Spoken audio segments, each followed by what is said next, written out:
Cars. As your car attendant, I'd like to prepare you for departure. Be sure to check mirrors, place your hands at 10 and 2, and fasten your seatbelt. Go ahead, do it. I'm waiting. Now you're sitting over saying, Alex, I already know how to drive a car. I'm a pro. Or, I'm too young to drive a car. What's this got to do with me? Well, you're a dummy. And I know you're a dummy. Because I've been out on the road lately with all these pro drivers. Getting in my way, blocking up roads, playing on their phone while they're driving. What gives with you people? In fact, I bet half of you are watching this video while you're driving right now. That is totally okay. I mean, I need the views. I mean, I even made this video while I was driving. But the point remains. The very second this video's over, you only got one responsibility, okay? And you know what it is. Clicking that like button and notifications and blah, blah, blah, blah, blah. Right after that, be a better driver, because I don't want you to die, and I don't want me to die. We're both good people. We don't deserve that life. So I put together a couple of tips, a little crash course driver's ed. And if you do well, by the end of it, we can all stop our cars on the freeway, get out and sing Kumbaya with Smash Mouth. That sounds good, doesn't it? No, because then you're blocking off traffic on the freeway. Go take your camp songs to some parking lot and leave me alone. This is the Dum Dum's guide to not driving like a dummy, you dummy. Rule number 1.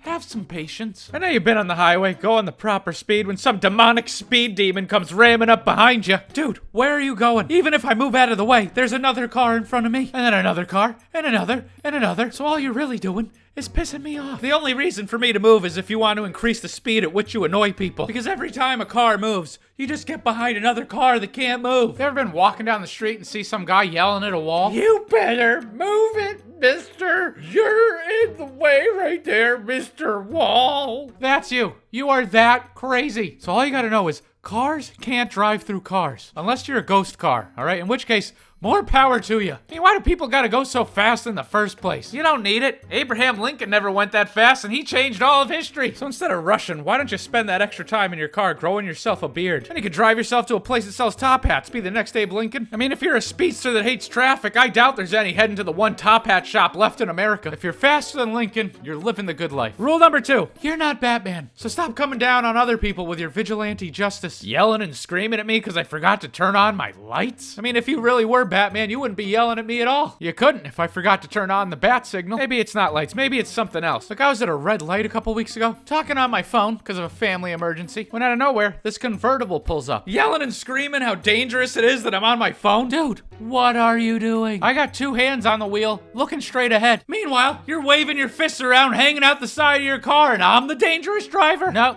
it's you. 100% you. I kid you not. This dude was so obsessed with getting me off my phone that after we started driving, he whipped out a laminated sign. It was a nice one too. Like he put effort into it. Now, I don't know if this guy's watching. I hope he is, because I'd like to give him a tip. Dude, I'm on the phone. I don't have time to read your sign. But this brings up a great point. We're so obsessed with saying other people are the problem. We don't realize that sometimes we're the problem ourselves. You know, I realized that maybe what I did was wrong. So the next time I'm in the car and I need to take a phone call, I'm not gonna do it. Not unless I have a sign that says, sorry, I'm busy, important phone call. Rule number 3, no one is above the law. Now, you might not know I know this about you, but I know you're not Batman. But there are people out there right now that think they're even more unstoppable than the Caped Crusader himself. I'm not talking about the Riddler, or the Joker, or Bane, or Two-Face, or Harvey Weinstein, or Donald Trump. No! This villain is the ultimate evil. People on bikes. You know those little pedal-powered punks. Bikers out there getting from point A to point B without even using gas. Not a care in the world because you think red lights don't apply to you. You know what that means? Don't cut through traffic to cross the street. Give cars the right of way. I can't tell you how many times I've been at a red light and seen hundreds of bikers just drive right through it all for the sake of unity or something. Like there's tons of towns like Boulder, Colorado that have a weekly naked bike ride. Like since they're naked, they can drive on the road any way they want. Definitely not. If you come to a red light, stop. There's no reason to drive right through it, all right? Unless you're part of a funeral procession. And if that's the case, why are you riding your bike naked? Put your clothes on, grandma died. Just in general, think about others when you're on the road, okay? Because we're all on this together. Whether you're in a car or on a bike or driving the Batmobile naked, we all got some place to be. And it's the same place. As far away from naked Batman as possible.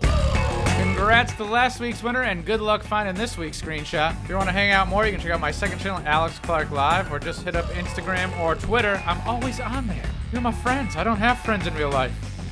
I'm ItsAlexClark, and I'll see you somewhere.